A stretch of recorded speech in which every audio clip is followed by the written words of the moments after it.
Turning to President Trump's comments recently about potentially nationalizing elections. Well, no other authority than the United States Supreme Court has said some things about this. Historically interpreted, Article 1 of the Constitution, which I read at the top of the show, means states exercise control over elections. But now President Trump is suggesting he might want to change that, urging Republicans that they should take over the voting from states. The president first floated the idea on Dan Bongino's podcast. You might remember that name, Dan Bongino, former deputy director of the FBI. He spoke about it also from the Oval Office a minute ago.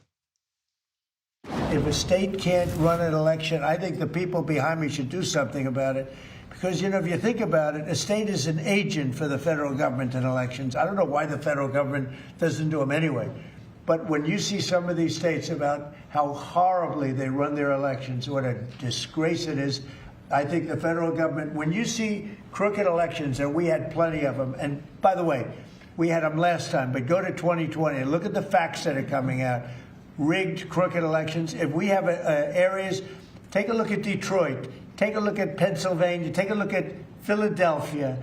You go take a look at Atlanta, look at some of the places that horrible corruption on elections, and the federal government should not allow that. Quick note on that. All those name-check cities, states, all litigated after 2020 to the fullest. Results didn't change. Joe Biden won. Donald Trump lost. CBS News senior White House correspondent Weijia Jiang joins me now for this and other activities at the White House today, of which there were many. Weij, go ahead.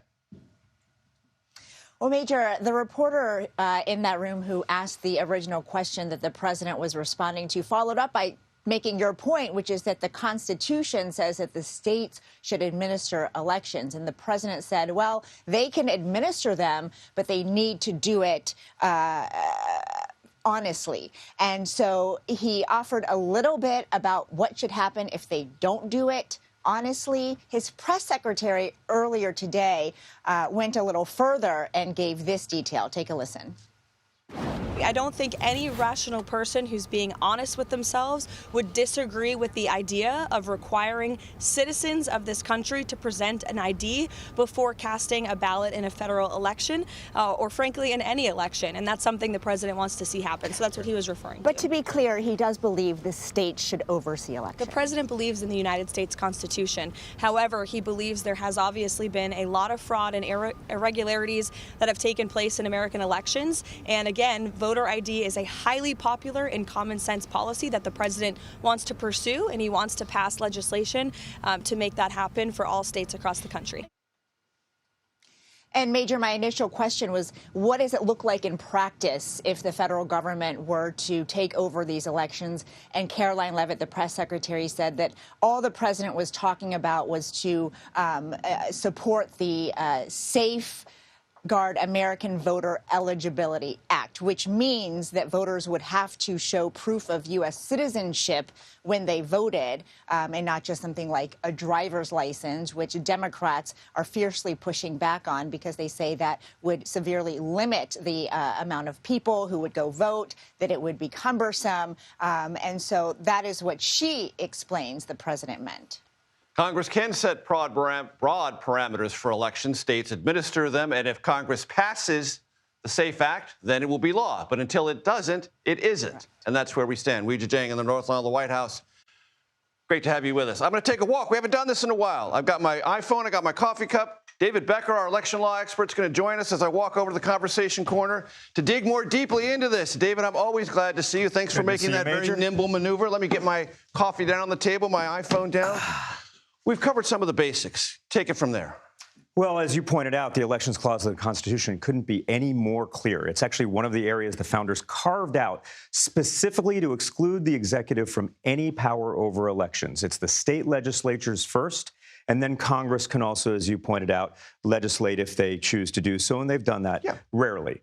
But I was really taken by some of his comments, again, spreading the lies about the 2020 election. This is an election that has been scrutinized and litigated and explored and interrogated more than any election in world history.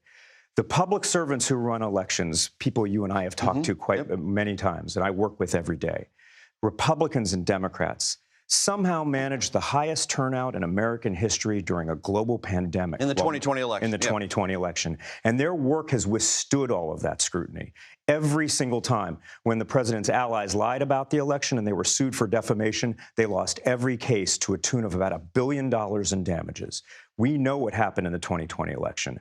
And I'll take us back about a week ago. I was at a meeting of the Secretaries of State here in D.C., and a Republican state election official asked a question of a representative of the White House. Why is the president the Department of Justice continuing to disparage the work of election officials? This is a Republican.